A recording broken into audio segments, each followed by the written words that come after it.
হিন্দুদের নিয়ে, হিন্দুদের জন্য, হিন্দু লাইফস ম্যাটার নিয়মিত ভিডিও পেতে চ্যানেলটি সাবস্ক্রাইব করুন এবং পাশের বেল আইকনটি প্রেস করুন।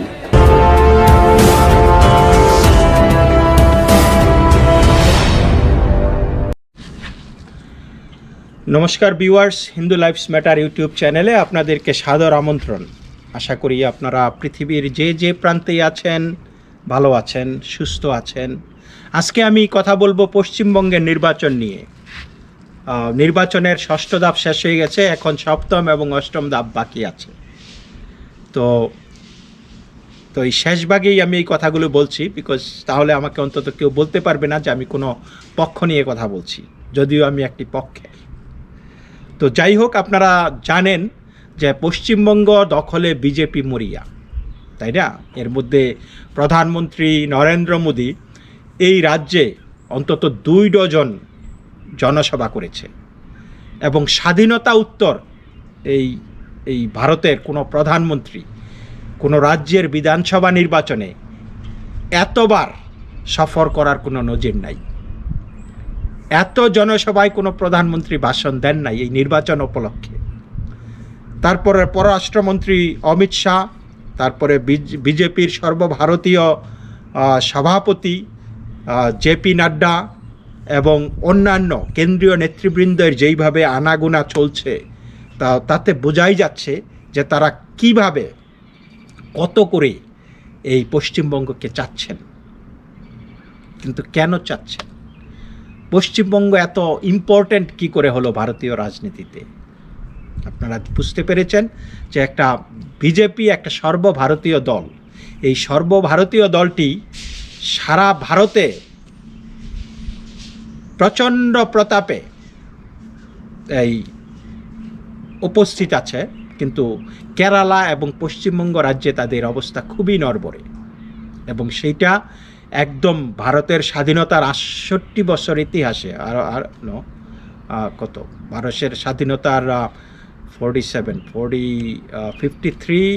73 ইয়ার্স, 73 বছরের ইতিহাসে, 73 ইয়ার্সের ইতিহাসে এই বিজেপি এই দলটি কখনোই এই কেরালা এবং পশ্চিমবঙ্গে সেইভাবে গোড়াপত্তন হয়নি। তো 2014 সালে এই দলটি ক্ষমতায় এসেছিল 282 আসন নিয়ে, এবং সেই 282 আসনের লক্ষ্যমাত্রা মানে তারা টপকে গিয়েছিল 2019 সালের লোকসভা নির্বাচনে। সেই লোকসভা নির্বাচনে তারা 303টি আসন পায়, এবং এই পরবর্তী যেই টার্গেটটা তাদের, সেইটা হলো 2024 লোকসভা নির্বাচনে তারা ন্যূনতম 333টি আসন পেতে চায়।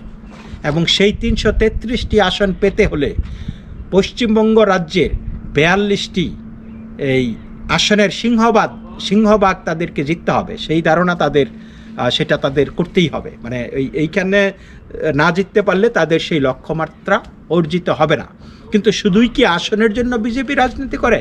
বিজেপি আসনের জন্য রাজনীতি করেন। আপনারা লক্ষ্য করবেন, বিজেপি দীর্ঘদিন বছরের পর যুগের পর যুগ একটা মাইনরিটি পার্টি হয়েছিল, ভারতীয় জনতা পার্টি, কিন্তু তারা তাদের আদর্শ থেকে বিচ্যুত হয়নি, তাই না? এখন কারণ তারা সবসময় আরএসএস, তারপরে বিশ্ব হিন্দু পরিষদ, এইসবের মাধ্যমে গোটা দেশে তাদের মতাদর্শ প্রতিষ্ঠা করার জন্য দৃঢ়ভাবে কাজ করেছে। এবং সেই মতাদর্শ পশ্চিমবঙ্গে রাজনৈতিক কর্তৃত্ব কায়েমে করতে হলে বিজেপির মতাদর্শকে এই পশ্চিমবঙ্গ সহ সারা দেশে এইভাবে ছড়িয়ে দিতে হবে। তো মোদি, শাহ এবং বিজেপির সবসময় নেতারা কিন্তু এই ক্ষমতার কথা তেমন একটা বলেন না, কিন্তু তারা বারবার একটা কথা বলেন, সেটা হলো নির্বাচনী যুদ্ধে জেতাটাই বড় নয়, আসল কথা হলো আমাদের মতাদর্শ প্রতিষ্ঠা করা, এবং যা এখনও শেষ হয়নি। তো এই বিজেপি যে এই যে ভারতের এই 65-70 বছরের ইতিহাসে, আপনারা দেখেছেন যে পশ্চিমবঙ্গে কংগ্রেস এসেছে, তৃণমূল এসেছে, সিপিএম এসেছে, এবং এই তারা একটা বিভিন্ন সময়ে এই পশ্চিমবঙ্গে একটা আলাদা রাজনৈতিক আদর্শের সংস্কৃতি সবসময় বিরাজমান, এবং সেই আলাদা রাজনৈতিক যে সংস্কৃতিটা, সেটা ভারতীয় এই বিজেপির যেই সর্বভারতীয় এজেন্ডা, সেই এজেন্ডার সম্পূর্ণ পরিপন্থী, সেই এজেন্ডার জন্য অত্যন্ত হুমকিস্বরূপ।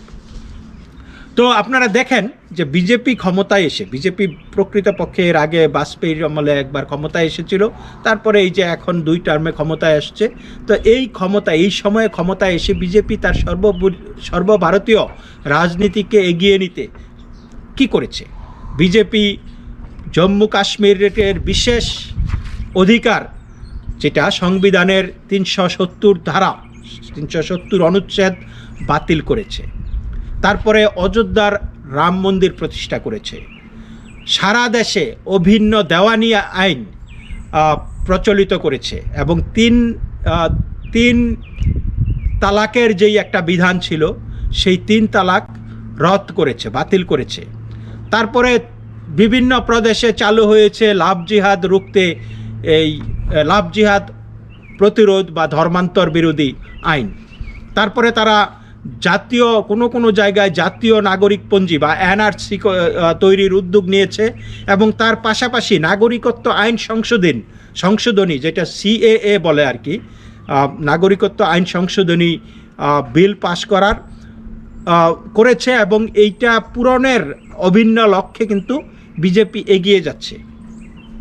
তো কিন্তু এই সর্বভারতীয় এজেন্ডার এই বরাবরই প্রচণ্ডভাবে হোঁচট খেয়েছে কোথায়? পশ্চিমবঙ্গে এবং কেরালাতে। সুতরাং পশ্চিমবঙ্গের বিধানসভা এখন নির্বাচন, তারা গত লোকসভা নির্বাচনে যথেষ্ট আশানুরূপ সাফল্য পেয়েছে। সুতরাং পশ্চিমবঙ্গ এখন তাদের মুখ্য টার্গেট। তো পশ্চিমবঙ্গে এই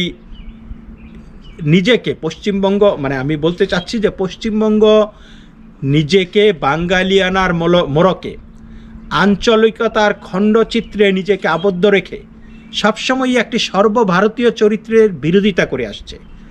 হিন্দু সংস্কৃতির বিরুদ্ধে বড় প্রতিবাদটা এই সবসময়ই এসেছে পশ্চিমবঙ্গ থেকে, যেটা বিজেপির সর্বভারতীয় এজেন্ডার জন্য হুমকিস্বরূপ। কারণ এই পশ্চিমবঙ্গ আপনারা লক্ষ্য করে দেখবেন, পশ্চিমবঙ্গে মানে হিন্দুরাই মার খাচ্ছে, এবং অত্যন্ত দুঃখের বিষয় যে বাংলাদেশ থেকে যারা মার খেয়ে ভারতে যাচ্ছে, তারা মানে পশ্চিমবঙ্গে যাচ্ছে, তারা ওইখানে গিয়ে হয় সিপিএম করছে, হয় তৃণমূল করছে, অথবা নাস্তিক হয়ে যাচ্ছে, বা মানে জিনিসগুলি কেন নির্যাতিত হয়ে দেশ ছেড়ে গেলে আবার পুনরায় মানে হিন্দু সম্প্রদায়ের ওপরই তারা এমন দলের সাথে যাচ্ছে যারা নাকি হিন্দুদের প্রতি অসহনশীল এবং খড়গহস্ত। তো এই জিনিসটাও বিজেপিকে ভাবিয়ে তুলেছে। এবং আপনারা বিভিন্ন সময়ে দেখছেন যে বাংলাদেশের এই শুধু ওই রাজনৈতিক দুষ্কৃতিকারীরা মারধর খেয়ে বা মামলার ভয়েই চলে যাচ্ছে না, ইন্ডিয়াতে আশ্রয় নিচ্ছে না, বিভিন্ন জঙ্গিরাও কিন্তু ইন্ডিয়াতে আশ্রয় নিচ্ছে, এবং সেটা এই পশ্চিমবঙ্গে বিভিন্ন সিপিএমের তৃণমূলের প্রশ্রয়ে কিন্তু জঙ্গিরাও সেইখানে মাথাচাড়া উঠছে, জঙ্গিরাও সেইখানে আশ্রয় পেয়েছে, যেটা নাকি ভারতীয় স্বাধীনতা, ভারতীয় সার্বভৌমত্ব, ভারতীয় নিরাপত্তার প্রতি হুমকিস্বরূপ। আমরা দেখেছি যে সেইখানে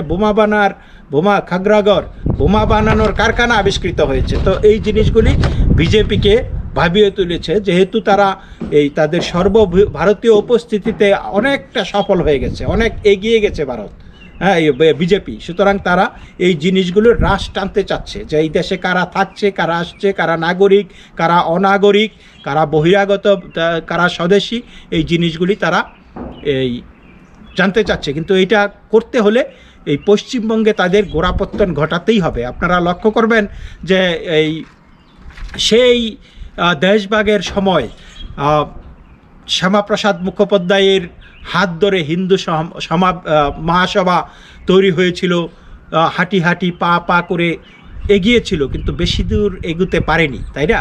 তাই এখন এই বিজেপির যে ওয়ান নেশন এজেন্ডার এখন সবচাইতে বড় প্রতিপক্ষ হলো মমতা ব্যানার্জি এবং পশ্চিমবঙ্গ। এই ওয়ান নেশন এজেন্ডাকে বাস্তবায়িত করতে হলে এই পশ্চিমবঙ্গকে জয় করাটা বিজেপির সবচাইতে বড় চ্যালেঞ্জ। আর একটা জিনিস হলো আপনাদেরকে আগেই বলেছি যে বিজেপির মূল লক্ষ্য শুধু এই ভোটে জেতা সরকার গঠন নয়, তারা চায় তাদের আদর্শ প্রতিষ্ঠা করতে। সুতরাং এই আদর্শ প্রতিষ্ঠা করতে কিন্তু অন্তত পশ্চিমবঙ্গের জন্য, যারা অন্যান্য জায়গায় তাদের আদর্শ প্রতিষ্ঠা করতে পেরেছে, অন্যান্য সব জাতীয় বা অন্যান্য দলে সরকার ওই বিভিন্ন এই রাজ্যে আসলেও বিজেপি কিন্তু তাদের আদর্শগুলি সারা দেশেই মোটামুটিভাবে প্রতিষ্ঠিত করতে পেরেছে, কিন্তু পশ্চিমবঙ্গ টোটালি সেটা থেকে আলাদা। সুতরাং পশ্চিমবঙ্গে বিজেপির আদর্শকে প্রতিষ্ঠিত করতে হলে সরকার গঠন এবং এই নির্বাচনে জেতা অবশ্যম্ভাবী। তো তাই এবং এই সরকার এবং সমাজের মধ্যে একটা আদর্শিক যেই মেলবন্ধন প্রতিষ্ঠিত করতে হলে এবং যেই আদর্শিক মেলবন্ধনটা ভারতীয় জাতীয় চরিত্রে প্রভাব ফেলবে, চিরস্থায়ী প্রভাব ফেলবে বা দীর্ঘস্থায়ী একটা প্রভাব ফেলবে, সেই এজেন্ডার কারণেই পশ্চিমবঙ্গকে বিজেপির প্রয়োজন। এবং এই জন্যই আপনারা দেখছেন যে পশ্চিমবঙ্গ নিয়ে বিজেপির এত কসরত, এত হইচই। আশা করি আপনারা বুঝতে পেরেছেন এবং আপনারা সিদ্ধান্ত নেবেন। আর 2 দফা নির্বাচন আছে, 7ম এবং 8ম দফা। তারপরে মে মাসের 2 তারিখ আমরা জেনে যাব কে জিতেছে কে হেরেছে এবং বিজেপির যেই অল আউট যেই পুশ এটা সার্থক হয়েছে কিনা। তো আপনারা ভালো থাকবেন। আপনাদের এখনও যারা যেই সমস্ত এলাকায় ভোট হয়নি তারা নিশ্চিতভাবেই ভোট দেবেন এবং আমি যেই কথাগুলি বললাম সেই কথাগুলি বিবেচনায় আনবেন। আপনারা ভালো থাকবেন। Thank you very much. Take care.